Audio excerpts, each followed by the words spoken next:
ఉమ్మడి చిత్తూరు జిల్లాలో YSR Congress party శ్రేణులపైన TDP నేతల దాడులు రోజురోజుకి శృతి మించుతూ ఉన్నాయి. ఈ క్రమంలోనే చిత్తూరు జిల్లా జీడి నెల్లూరు నియోజకవర్గంలో ఈరోజు కొత్తపల్లి మిట్టలో వైఎస్ఆర్ కాంగ్రెస్ పార్టీకి సంబంధించినటువంటి ప్రచార రథాన్ని దగ్ధం చేశారు. ఇదే అంశానికి సంబంధించి మనతో మాట్లాడటానికి మాజీ డిప్యూటీ సీఎం నారాయణ స్వామి గారు మనకు అందుబాటులో ఉన్నారు. సార్, ఓవరాల్గా చూస్తూ ఉంటే వచ్చిన తర్వాత తెలుగుదేశం పార్టీ అధికారంలోకి వచ్చిన నాటి నుంచి కూడా దాడులు అనేవి ఎక్కువైపోయాయి. ఈరోజు మీ నియోజకవర్గంలోనే దాడి జరిగినటువంటి ఘటన ఏ విధంగా చూడాలంటారు? ముందు నన్ను 2 తూర్లు పెద్ద మెజార్టీతో గెలిపించిన ప్రజలకి, నా బిడ్డ నిలబడిన జగనన్న ఆశీస్సులతో కృపాలక్ష్మి నిలబడినప్పుడు కూడా ప్రజలు మంచి మెజార్టీ ఇస్తారని ఆలోచనతో మేమందరూ కూడా పనిచేయడం జరిగింది.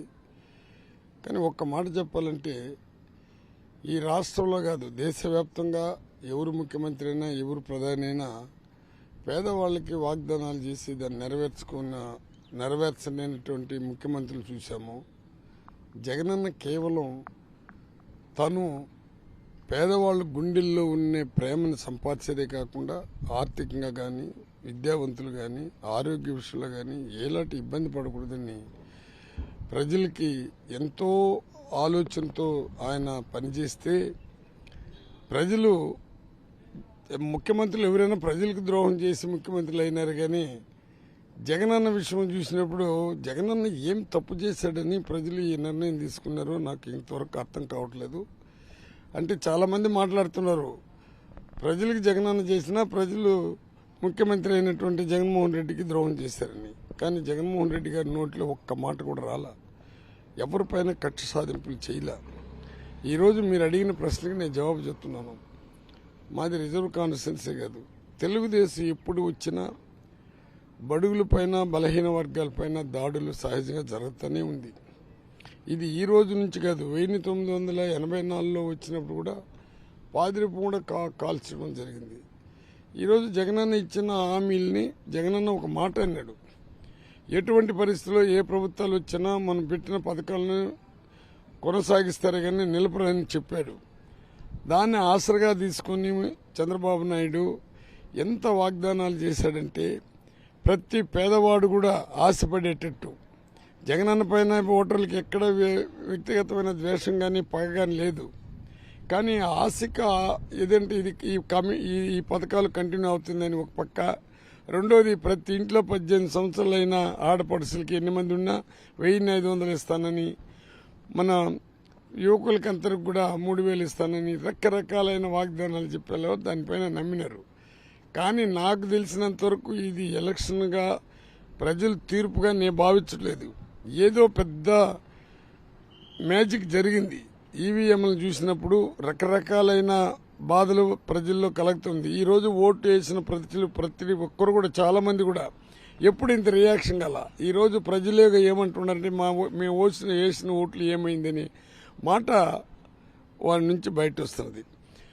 ఇప్పుడు మీకు ఒక నిజమైన మాటలు చెప్తున్నాను. నన్ను డిప్యూటీ సీఎం చేశారు జగనన్న. ఏ రోజు కూడా నేను నా జీవితంలో తెలుగుదేశం పైన కక్ష పెట్టుకుని కేసులు పెట్టిన చరిత్ర నాకు లేదు.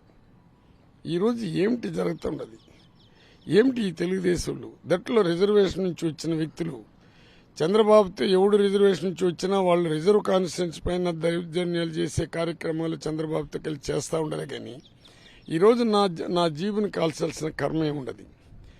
ఏమిటి, నువ్వు సేవకుడిగా వచ్చావు, సేవ చేయాలన్నావు చంద్రబాబు నాయుడు. ఇప్పుడే అన్నాడు, జగనన్న నాకు బిడ్డ మాదిరిగా నాకు కక్షలు లేవంటారు. మరి ఇప్పుడు జరిగేదానికి ఈ కక్షలకంతా ఎవరు జవాబుదారు? చంద్రబాబు నాయుడు గారు, నువ్వు మనసును మార్చుకో. నీలో గెలిచినటువంటి ప్రతి ఎమ్మెల్యేలను కూడా మానవ సేవ చేయడానికి అలవాటు పడేటట్టు చెయ్యి. అది లేకుండా ఈ దౌర్జన్యాలు చేసుకుంటూ ఇంత ఘోరాతి ఘోరంగా ప్రవర్తిస్తుంటే, ఇది చాలా ఎంతో మంది రాజకీయాల్లో ఓడతాము, గెలుస్తాము. ఇప్పుడు గెలిచిన వాళ్ళకి కూడా నేను కూడా శుభాకాంక్షలు చెప్తా. కానీ ఈ కక్షలేమిటి, ఈ కార్పణాలు ఏమిటి, ఎందుకు ఇంత వ్యవస్థని ఇంత నాశనం చేస్తున్నాడో చంద్రబాబు నాయుడు నాకు అర్థం కల. ఈరోజు మాటకేమో జగన్మోహన్ రెడ్డి నా బిడ్డతో సమానం, నీ కక్షలు తీర్చుకున్నావు. ఓటర్లు ఏం చేశారు నిన్ను? నీకు పెద్ద మార్పు ఇచ్చారు కదా. నువ్వు సేవ చేసే దృక్పథంతో మాట్లాడుతుండవు. ఆ దృక్పథంతో ఎక్కడ కానీ రచ్చలు లేకుండా చూడాల్సిన బాధ్యత నీకుంది. డీజీపీ దగ్గర నుంచి నేను కింద ఆఫీసుల వరకు నా విజ్ఞప్తి ఏమిటి, ఏ రోజు కూడా మేము డిప్యూటీ సీఎంగా వచ్చినా కూడా ఎస్ఐలు కానీ సిఐలు కానీ ఎస్పీలు కానీ నేను వాడుకునే అలవాటు నాకు లేదు. కేవలం సేవా దృక్పథంతో పరిగెత్తినాము, నీతి నిజాయితీకి నిలబడ్డాము. కానీ వాళ్ళకి కూడా నేను చెప్పేదంటే ప్రభుత్వాలు వస్తూ ఉంటుంది, మారుతూ ఉంటుంది. కానీ వన్ సైడ్గా పేదవాళ్ళపైన ఇంత దారుణంగా జరిగేటప్పుడు చట్ట ప్రకారంగా ఈ నేరస్తుల్ని శిక్షించకుండా పోతే మేము కూడా మాకు సపోర్ట్ చేసినటువంటి ఓటర్లకు కానీ నా లీడర్లు కానీ నా కొన ఊపిరి ఉండేంత వరకు నేను కాపాడుకునేదానికి నాకేమీ శక్తి లేకుండా పోలా. నా బిడ్డ నిలబడినా నేను మళ్ళీ చెప్తున్నాను, ఎన్నో కుట్రలు జరిగి ఉంటుంది, ఎన్నో కుతంత్రాలు జరిగి ఉంటుంది. జగనన్న దగ్గర లబ్ధి పొందిన వాళ్ళు కూడా చాలా మంది ఈ పొద్దు ఆయనకు వ్యతిరేకంగా చేయి ఉండొచ్చు. నా కొన ఊపిరి ఉండేంత వరకు, నా ప్రాణం ఉండేంత వరకు ఆ జగన్మోహన్ రెడ్డి కుటుంబానికి నేను సేవ చేస్తూ నన్ను నమ్ముకున్నటువంటి ప్రజలకి, ఎందుకంటే నన్ను ప్రజలు ఎప్పుడూ ఆదరించారు. ఏ రోజు కూడా నేను ఈ దౌర్జన్యాలు చేయలేదు. 1984 కూడా పాదిరూపు కాలిపోయినప్పుడు కూడా నేను ఆ రోజు కూడా గట్టిగా నిలబడి కాపాడుకున్నాను. ఈరోజు ఎస్సీలో కొంతమంది వెళ్ళిపోయి ఉండొచ్చు, ఎస్టీలో వెళ్ళిపోయి ఉండొచ్చు, ఓసీలో చాలామంది ఎందుకంటే రకరకాలైన కారణాలతో దూరంగా అయి ఉంటారు. కానీ వాళ్ళకందరూ కూడా నా విజ్ఞప్తి ఏమంటే మనమందరూ ఒకటిగా కలిసి మనమందరూ ఒక ఫ్యామిలీగా నిలబడదాము. మనకు ఏ లీడర్కి ఏ కష్టం వచ్చినా మన వంతుకి దగ్గరికి ఉండి వాళ్ళని కాపాడుకునే కార్యక్రమాలు చేద్దాము. మళ్ళీ జగన్మోహన్ రెడ్డి గారు నిన్న ఆ ఇంటర్వ్యూ చూసినప్పుడు మానవత్వం ఉన్న ప్రతి ఒక్కరు కూడా కంట్లో నీళ్లు పెట్టుకున్నారు. ఆయన ఏమన్నాడు, ఆ ఇంటర్వ్యూ చూసినప్పుడు ఎంత బాధేస్తుందంటే, మానవత్వం ఉండదా మీకు చంద్రబాబు నాయుడు, నీకు కానీ నీ మనుషులకు కానీ నీ ఎమ్మెల్యేలకు కానీ మానవత్వం ఉంటే ఒక తూరి ఆ జగనన్న వీడియోని నిన్న మాట్లాడినాడు. ఆయన ఏమన్నాడు, నా అక్క చెల్లెలు వాళ్ళ అభిమానం ఏమైంది, నేను రాకముందు ఇంత పథకాలు పడిందా, నేను వచ్చి ఏ పేదవాడికి ద్రోహం చేశాను, ఒక ఆరోగ్యం విషయంలో కానీ విద్యా విషయంలో కానీ వాళ్ళ ఆర్థిక విషయంలో కానీ పేదవాడికి తపన పడినాను కానీ ఉన్నవాడి కోసం తపన పడలేదని మాట్లాడినప్పుడు ప్రతి వ్యక్తి కూడా కన్నీరు పెట్టుకున్నారు. కానీ ఏమీ జగన్మోహన్ రెడ్డి ఇట్లా మాట్లాడని ఎవరన్నా.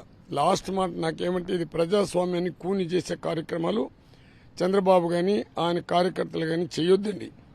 ఎందుకంటే రిజర్వ్ కాన్స్టిట్యున్సీ ఎట్ట వచ్చినాం మనం, రిజర్వ్ కాన్స్టిట్యున్సీలో వచ్చిన వాడు కూడా ఈ విధంగా జీబులు కాల్చే కార్యక్రమాలు చేస్తూ ఉంటే అసలు రిజర్వ్ కాన్స్టిట్యున్సీకి అంబేద్కర్ యొక్క ఆశయాలని నెరవేర్చేదానికి ఆ రిజర్వేషనే లేకపోతే మనం అక్కడ ఎమ్మెల్యే సీటు కూడా వచ్చి ఉండదు. ఆ రిజర్వేషన్ పైన ఉండే వ్యక్తుల పైన పడి ఈ విధంగా ఘోరాలు పని చేయకూడదు. లాస్ట్లో సార్ నిన్న ఫోన్ చేసి హై లెవెల్ బ్రిడ్జి మనకు ఉడమల గుర్తులో హై లెవెల్ బ్రిడ్జి కంప్లీట్గా ముక్కాల భాగం కంప్లీట్ అవుతుంటే దాన్ని నిలిపేయమని చెప్పారు. నిలిపేయమని ఆఫీసులకి ఇన్స్ట్రక్షన్ ఇచ్చి కాంట్రాక్టులను బెదిరిస్తూ ఉంటారు. రెండోది 50 బెడ్ హాస్పిటల్ కడతా ఉంటే దాన్ని నిలిపేయమంటున్నారు. మళ్ళీ ఇప్పుడు మనకు ఎన్టీఆర్ జలాశయం అని చెప్పేసి మన కలవకుంట జలాశయం తీసుకుని వస్తే వాటిని నిలిపేయమంటున్నారు. అంటే ఇట్లా వీళ్ళు నిలిపే కార్యక్రమాలు చేశారా, లేదా రెడ్ బుక్లో ఆయన ఎవరు మనం లోకేష్ రాసుకున్నట్టు వచ్చిన వాళ్ళని వచ్చినట్టు కొట్టి దానికైనా అందరినీ షూట్ చేసేయండి. మీకు ఓటు అయిన వాళ్ళందరినీ మమ్మల్ని లీడర్లందరినీ షూట్ చేసేయండి. వైఎస్ఆర్ పార్టీలు ఓడిపోయిన వాళ్ళని ముందు షూట్ చేసేయండి. అప్పుడన్నా మీరు తృప్తిగా కడుపు మంట చల్లారేటట్టు ఉంటుంది. ప్రజలు ఏం చేస్తారండి, పేదవాడికి ఆశ పెట్టినావు, ఆ పేదరికాన్ని ఆశ పెట్టినావు, నువ్వు దాన్ని నెరవేర్చు. నువ్వు మంచి పేరు జగనన్న కన్నా మంచి పేరు తెచ్చుకో. ఎవడుద్దన్నా నిన్ను, నీది ఎప్పుడు చూసినా రామారావు దగ్గర నుంచి నీ చరిత్ర తీసుకుంటే ఇంక నేను మళ్ళీ చెప్పాలంటే అది అందరికి ప్రజలు తెలుసు. ఒకవేళ నాకు డబ్బు లేకుండా పోవచ్చు, కానీ మాకు బలం ఉంది. మీరు అనవసరంగా ఇట్లా రెచ్చగొడుతుంటే మేము 6 నెలలకు సైలెంట్గా ఉంటాము. ఈ 6 నెలల్లో నువ్వు చేసిన అభివృద్ధి కార్యక్రమాలు ప్రజలకు ఇచ్చిన వాగ్దానం నెరవేర్చకుండా పోతావు. అప్పుడు మేము కూడా ఏ విధంగా చేయాలి, మేము అప్పుడు కూడా దౌర్జన్యాలు చేయము. మాకు దౌర్జన్యాలు చేసే సంస్కృతి మాకు రాలా. మేము రిజర్వేషన్ వచ్చినాము కాబట్టి రిజర్వ్ కాన్స్టిట్యున్సీని అభివృద్ధి చేసే కార్యక్రమంలో పోయినాము. నేను మా నియోజకవర్గాన్ని అభివృద్ధి చేశాను కానీ వేరే కార్యక్రమాలు చేయలే. కాబట్టి దీన్ని గుర్తుంచుకోవాల్సిందిగా చంద్రబాబు నాయుడికి మళ్ళీ చెప్తాను, నీ మాటలకు నీ నోట్లో మాట ఒకటి, నువ్వు చేసే చేష్టలు ఒకటి. ఈరోజు జగన్మోహన్ రెడ్డి నా కొడుకు నాకు ఖర్చు లేకుండా చూస్తానన్నావు. మరి ఇక్కడ కింద ఉండేవాళ్ళు ఓట్లు జగనన్నకి 40% వేసిన ఓటర్ల పైన, ఆ లీడర్ల పైన, ఆ ఎమ్మెల్యే పైన ఇంత ఖర్చు పెట్టుకుని వాళ్ళ ఇండ్లు ధ్వంసం చేస్తూ వాళ్ళ జీబులను కాల్చుకుంటూ గ్రామాల పైన విపరీతంగా పడుతూ ఉంటే ఇది నువ్వు నిజంగా కక్ష తీర్చుకునే దానికి వచ్చినావా, కక్షతో ఇంకా రగిలిపోయేదానికి వచ్చినావా? కాబట్టి చంద్రబాబు నాయుడికి నేను విజ్ఞప్తి చేస్తున్నా, ముందు నీ కార్యకర్తలని ఎమ్మెల్యేలని కంట్రోల్ చేసుకుని మానవులకి సేవ చేయాలా, ప్రజా సంక్షేమాన్ని ముందుకు తీసుకుని పోవాలనే భావనతో పనిచేసినామంటే నీకు భగవంతుడు ఒక తూరి లేకపోతే ఒక తూరి. ఎందుకంటే ఎప్పుడు శత్రువుల్ని బాగా పెంచుతూ ఉంటాడు దేవుడు, సన్మానాలని తొందరగా తీసుకొని పోతాడు. వివేకానంద స్వామి దగ్గర నుంచి చూస్తూ ఉండా, బుద్ధ భగవాన్ దగ్గర నుంచి చూస్తూ ఉండా, దేవుడు ఎప్పుడు కూడా రాక్షసుల్ని పెంచుతాడే కానీ ప్రేమ ఉండే వాళ్ళని తొందరగా 35, 40, 50 అంతా తీసుకుని వెళ్ళిపోతాడు.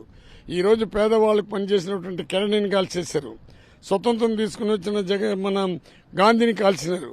ఈ రోజు పేదవాళ్ళకి స్వతంత్రం తీసుకుని వచ్చి 70 సంవత్సరాల్లో స్వతంత్రం తెలియకుండా, ఆ ఓటు హక్కు తెలియకుండా, కేవలం ఓట్లు వేయకుండా చేశారు ఎస్సీలందరినీ.